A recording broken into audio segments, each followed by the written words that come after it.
Hello everyone. Welcome back to our channel. I honored that you're here, tuning in again for another exploration of the depths of human experience through the lens of the Dharma. Today's story is not about doctrines or debates, it's about one man's very real journey from despair to dignity, from numbness to spiritual awakening. It's about how practice doesn't require you to leave the world behind, but rather invites you to live within it more fully, more consciously, more wisely. Let's start with a simple but profound question. Have you ever felt like life was just happening to you, that you were going through the motions, drifting from one obligation to another, numbing yourself with entertainment, distractions, or endless scrolling? Have you ever asked yourself late at night, is this all there is? If so, then you're not alone. And neither was he, the man at the center of our story. In his early 50s, this man had hit what many would call a midlife crisis. But it wasn't about flashy cars or desperate attempts to stay young. It was deeper than that. He felt hollow. Though his life looked fine on the outside, steady job, family, a comfortable apartment, something inside him had gone dim. Each morning, he would wake up with the weight of meaninglessness pressing down on his chest. Work had become a monotonous chore. Relationships were strained. Even laughter felt forced. He wasn't suicidal, but he wasn't truly alive either. One night, scrolling through short videos on his phone, something unexpected happened. He stumbled upon a soft-spoken voice, reciting a line from an ancient text. It was a verse from the Tao Te Ching, something about flowing with the natural way of life. He paused, then watched it again. That moment sparked something. It was as if a breeze had blown into a room long sealed shut. He followed the link, listened to more talks, read the verses one by one. It wasn't dramatic, but it was real. And so began his journey into spiritual practice, not as an escape, but as a reclamation. He didn't quit his job or retreat into the mountains. He stayed right where he was. But he began to change how he moved through each day. He started waking earlier to meditate, sitting quietly for 10 minutes before anyone else in the house stirred. At first, his mind raced, but gradually, the silence became a friend.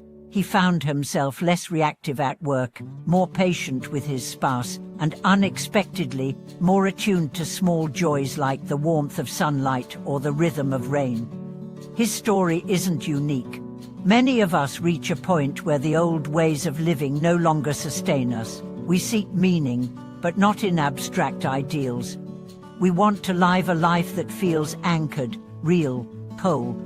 And this is where spiritual practice enters, not to pull us out of life, but to place us more deeply within it. She began incorporating mantras into his daily walk. When taking the subway, he would repeat a simple phrase in his mind, I am here.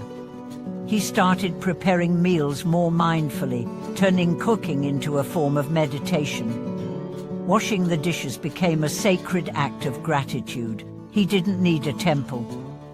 His home became his temple, his breath, his altar. His awareness, the offering. Let me pause here and reflect on something important. There's a misconception that spiritual practice is about detachment from reality, that to practice deeply, you must abandon the world. But that's not what the Buddha taught. True practice happens right in the middle of the mess, in the chaos of parenting, the stress of deadlines, the arguments, the exhaustion. The goal is not to escape the world, but to engage with it with eyes open, heart softened, and ego tamed. Our middle-aged friend had many setbacks. He had days when he didn't want to sit, days when the old anger flared up, days when doubt crept in like fog, but he kept going. He learned to see those moments not as failures, but as the real curriculum. Every frustration became a chance to observe his mind. Every disappointment, an invitation to let go. Slowly, his suffering stopped feeling like punishment and started feeling like a doorway. He also found community, not in person at first, but in online Dharma groups. He read posts from other practitioners, joined virtual chanting sessions, exchanged experiences. He realized he wasn't alone. Others, too, were grappling with emptiness, searching for clarity, navigating both spiritual growth and worldly obligations. That realization deepened his commitment. If others could walk this path, so could he. One of the most powerful shifts she experienced came not from silence or solitude, but from how he treated people. He stopped trying to fix others. He listened more, judged less. He offered compliments freely. He practiced forgiveness, not as a virtue to check off, but as a liberation he gave himself. Old grudges dissolved like fog in sunlight. The energy he once wasted on blame was now directed toward healing. And perhaps most touching of all was the way his family noticed the change. His wife said, "You're calmer now. Like nothing shakes you." His daughter told him, "You're actually fun to be around." His colleagues asked if he'd found some secret to dealing with stress. He smiled and said, "I found myself." Here's the truth. Spiritual practice isn't about adding more to your life. It's about subtracting. Subtracting noise, distraction, self-deception.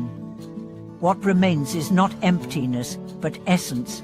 You return to what's real.